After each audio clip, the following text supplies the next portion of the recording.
岡田康吉さん、当時15歳。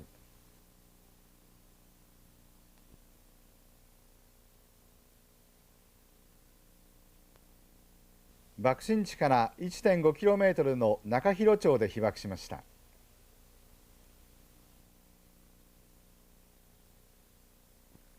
当時岡田さんは私立第二工業学校夜間部に通っていました。8月6日は建物疎開作業が休みだったので、学校へ事務手続きを済ませに行くつもりでした。自宅の玄関先で約束していた友人を待っていたとき、爆風で吹き飛ばされました。左の耳の下にガラスのかけらが突き刺さり、母がそれを抜き取ってくれたのを鮮明に覚えています。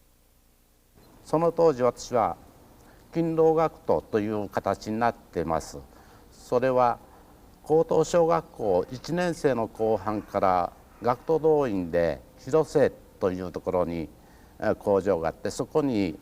学徒動員で動員されていたわけですね。それで高等小学校卒業後、その工場にそのまんま在籍したわけですね、その会社に。それでその当時夜間学校に行くことを奨励されていた時代で、その夜間学校は千田町にある現在の工学部の中にあったわけですね。広島市立第二工業学校というのができておりまして、そこに一応夜間で入るようになっていたわけですね。それで5日に動員に出て6日を休んで学校に行こうとしていたら、その家を出ようとした直前に空襲警報になって、すぐ解除になって家から出ようとしたら、学校に向かおうとして家を出かけたらそういう状態になったもんだから、家に一旦引っ込んどったわけですね。そしてすぐ解除になって出ようとしたら、仲間から学校の一緒に行こうと言っとった仲間が電話してきて、お前のところに寄るから家におるよって電話が入ったもんだから家にいたんですよね。その家にいた時が今の、その当時は学生の姿というのは上を半袖のシャツ、これでズボンは霜降りのズボンという形ですね。これで足にはゲートルを巻いていて、その状態で上を暑い時ですから上半身裸になって、その板の間が玄関先に板の間があったんですが、そこにひっくり返ってこう持っていく書類を見よったら、そこをやられたわけですけど、その気が付いた時には表から裏の台所、その台所というのがですね、玄関というのが爆心地の方向から言ったら北の方向が玄関になる、全く逆の方向に向いていた場所におるのに、投げ出された場所は爆心地の方を向いて吹き飛ばされていたということですね。北から南の方向に吹き飛ばされていたという。だからあながち爆心地の方からこう北の方に向いて飛ばされるというもんじゃないんですね。閃光はご覧になってますか？その閃光は全く見ていません。というのはなぜかというと、仰向けになって今の学校に持っていこうとしている書類をひっくり返ってこうやって見よったわけですから、その閃光というのは何にも気が付いていません。気が付いた時には母親の叫ぶ声で気が付いたぐらいですから、その気が付いた時になぜというその人間自分がそこにおったかということは、これはしばらくしてあの時にタンスと壁との間におったんだから、うちのタンスはどこの部屋にあったんだから、あそこまで飛ばされとったんかということが後になって私の記憶でよみがえってきたわけですね。というのを、その玄関からその私がいる部屋までは3つの部屋を通り越えないと、そのタンスが置いてある場所には行かれない場所なんですよね。そのぐらい飛ばされてるわけですね。だからそのタンスはあの当時は一つの部屋にまとめておくような習慣があったわけですね。納戸として使う。その納戸になってるところへ持ってって私を吹き飛ばされて、その壁が崩れるんとタンスが崩れるんと、そのちょうど中間に私が飛ばされていったという形ですね。それで気が付いた時には、お母さんの叫び声で気が付いたわけですけど、その逃げようと入れようとしたら、今のその壁がもたれかかったものが自分の頭の上から全部こうバラバラっと落ちてきたのを覚えてるから、かなりこう抑えられてはいたようですね。それでお母さんが大変だから早く逃げ早く逃げという叫び声で気がついて、その当時戦時中ですから、いざという時には何と何を持って出るんだということが決まっていて、大事なものは全てリュックサックとか手提げの袋とかそういうものに入れて置き場所が決まっとるよったわけよね。それを今のどこにあるんだということは分かってるから、それは仏壇が置いてある部屋ということになってるんだから、そこまで床は抜けてる状態、もう柱も屋根もこう崩れてる状態の中に潜っていって、そこの見たらちょうどリュックも袋もみんな出とりましたね。そこにそれを拾ってお母さんが「はよ逃げはよもういいけはよ逃げはよ逃げ」という声で急いで出たわけですね。その急いで出た時に、お母さんは早く出ていた。それ早く行っても何分かだと思うんですがね、お母さんが出て行ったのは。その後私が追いかけて出たわけですが、その時にはお母さんが出た時にはおそらくもう周りは燃えよったに違いないんですよね。だから早く逃げ早く逃げと言ったんだと思うんですが、そしてその崩れた家から私が出てお母さんと一緒に50メートルぐらい離れた時に大きな音がしたんですよね。ドーンいう音が、現在でいうプロパンガスがちょうど爆発するような大きな音。それで一瞬バッとお母さんが前を歩いているのに、そのお母さんの背中、その当時お母さんは今夏ですから、その頃の着物を改造した服装ですけど、そのがボッと煙が出て焼けるのが目に入ってね、それで一瞬その音ですくむものがあって、パッと目を開けた時にお母さんの状態がそう。それで何かと思って後ろ振り返ったら、今まで自分がそこの自分の家でもごもごしてて、自分の家が一瞬火の海になっておりましたね。それはもう全くわずか何分じゃない、1分そこそこぐらいのもんだと思うんですよね、私が逃げ出してから。その後だからいっぺんに火になったわけですね。その時私も背中を幾分に焼いております。その火が出た分でね、お母さんもそれでやけどもして、この山の周りに逃げる時に、山手町に逃げる途中にその一本橋を渡ったところで黒い雨が降り出したわけですね。黒い雨か何かその当時はよくはっきり分かってなかったんですが、雨が降り出したので、その橋を渡ったところがちょうど中州になっていて、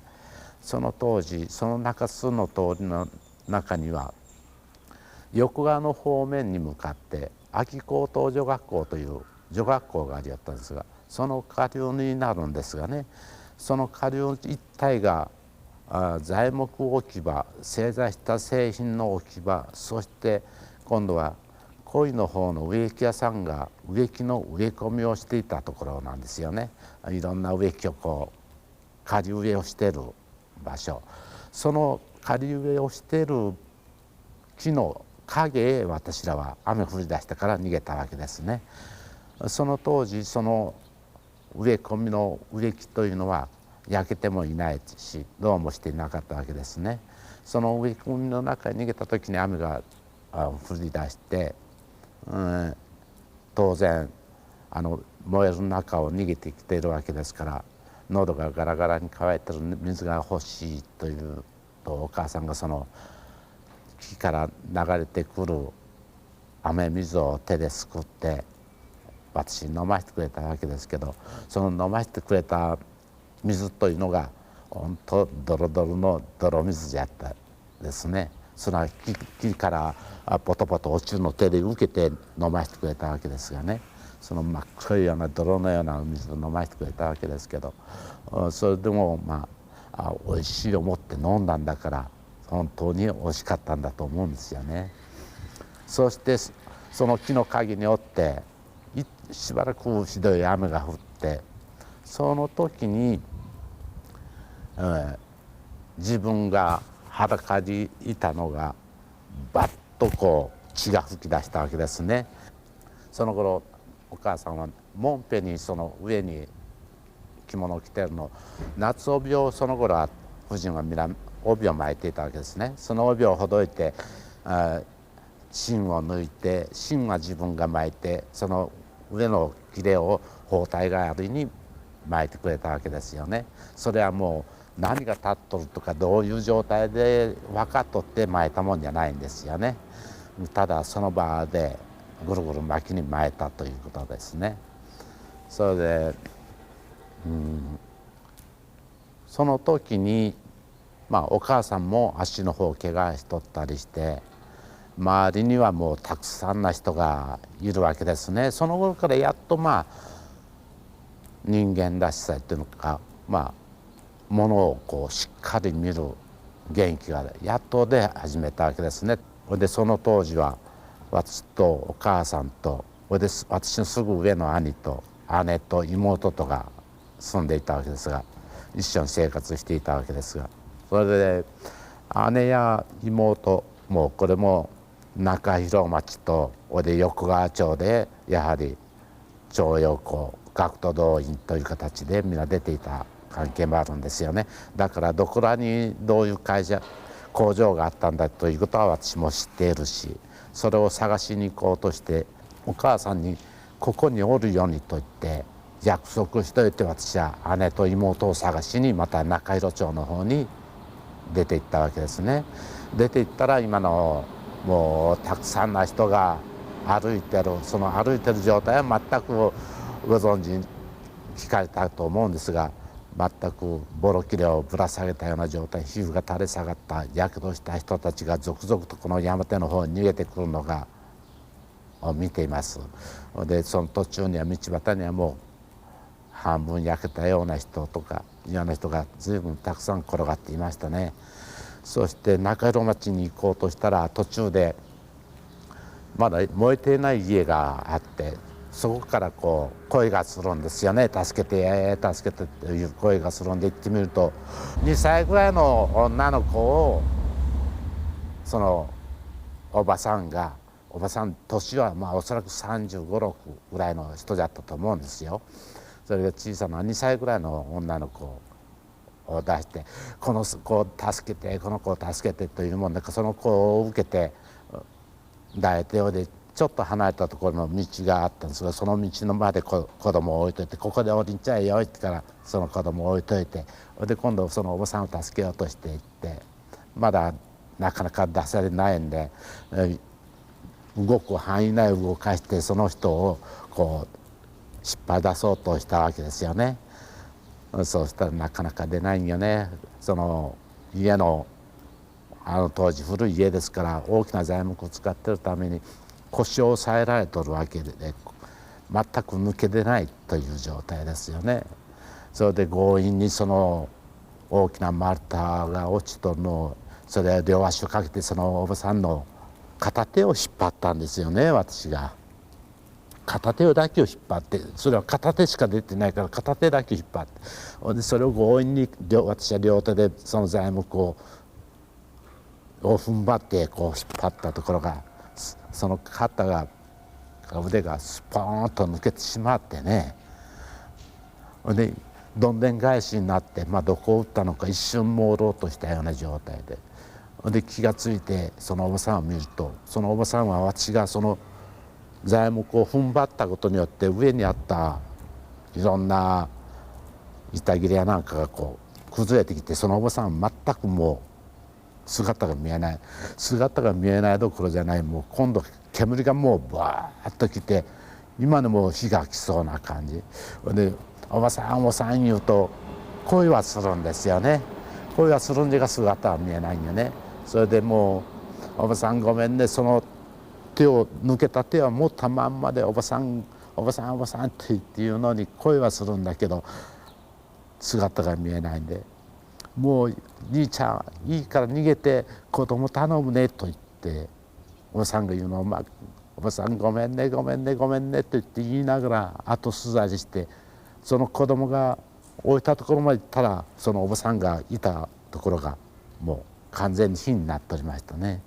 それでパッと振り返って子供はと思ってみると、その子供がもういなくなっているんですよね。逃げる途中の人が連れて行ってるんですよね。それで中井戸町に入って、それでやや家の近くの方まで行った時点でもう全く行かれない状態、もうどっこもが燃えとって、これでは大変だと思って、横側の方に向いていこうとして畑の中をどんどん歩いて横側の方行こうとすると、川がその当時福島川から横側に向かって流れていた横川という川がありだったんですが、その川を渡ろうにも橋がないんですよね。でどこ行くんかどこ行くんかって人が言うもんだから、横側へ行くんやったら横側行かれやせん、もうあっちはもう完全に燃えとるき行かれやせん、橋はないし行かれやせんよって言うもんだから、しょうがないと思って山手町にお母さんと約束しとった場所へ行ってみたら、お母さん確かにいて、そうしてみると、自分が探そうとしていた姉や妹で軍人であった兄も一緒にそこまで来て、みんなが固まっていって、逆に私を心配してから探そうとして出ようとしていたわけですね。そこへ私が帰ってきて、みんな助かって、だけど姉や妹もやけどをしたり怪我したりして、それは散々な目に遭っていましたよね。それはもう二目とは見られない状態、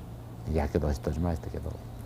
そして小小学校へ行ったところ、確かにたくさんの人が治療してもらいよってのその順番を待ってると、その小小学校の校庭へ降りていってみると、どんどん火が燃えよるんで行ってみるとね、その死んだ人をどんどん運んできて、その燃える火の中へ投げ込んでるんですよね。その山にして焼いてるところまで、今の私らがおるとこからその燃えてる山のところまでがあれでも50メートルぐらい離れていたかね。その途中運んでいくのに通っていく運んでる人を担架で運んでるのが、その担架の中からお父さんお母さん助けてという女の子の声がするんですよね。それは大きな声じゃないです。もうほとんどうめき声みたいな状態だけど、私らのすぐそば通っていくもんだから聞こえるんですよね。それはそれを今のどうするんかと思うとまだそういう声がしよるのに、治療所の方へ連れていかん子にその焼いてる場所へ持ってって投げ込もうとしてるんですよね。そこでお母さんが「まだ生きてるじゃないね」とか言うと、逆にその救護する人から凄まれて「文句があるならお前らも一緒に焼いたろうか」というような言われて、それでもう恐ろしくなって、その治療所から逃げ出したわけですね。逃げ出さざるを得なかったんですね。どんどんその火の中に投げ込んでる人たちが皆こっちに向かってきそうな感じだったんですよね。それはお母さんが大きな声で「まだ生きてるじゃないね」って言ったもんだから、で文句があるならお前らも一緒に焼いたろうかって言うもんだから、急いで逃げたわけですね。その途中にお母さんももうこれが戦争なのかこれが戦争なのかと言って、叫びながら逃げたわけですが、岡田さんご自身が原爆症に苦しんだということではないんですか？原爆症というよりは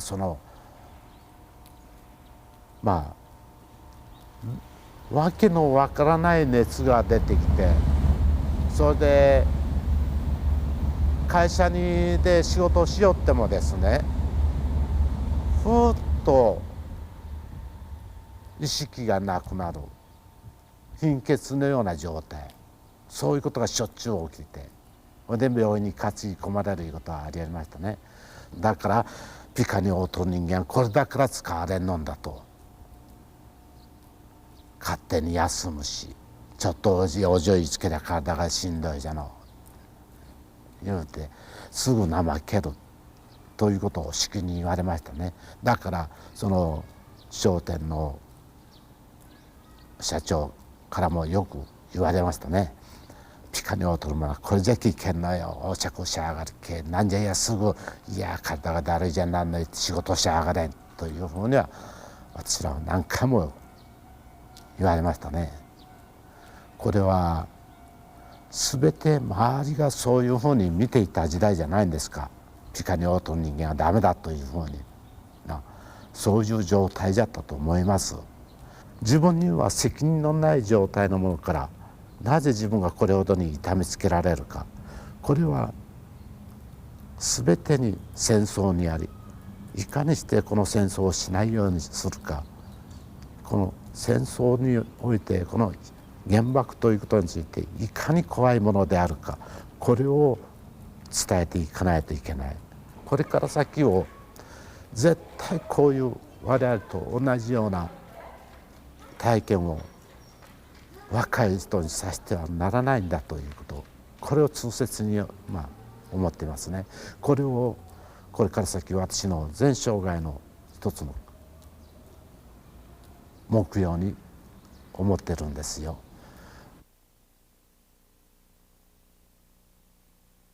岡田八十吉さんの証言でした。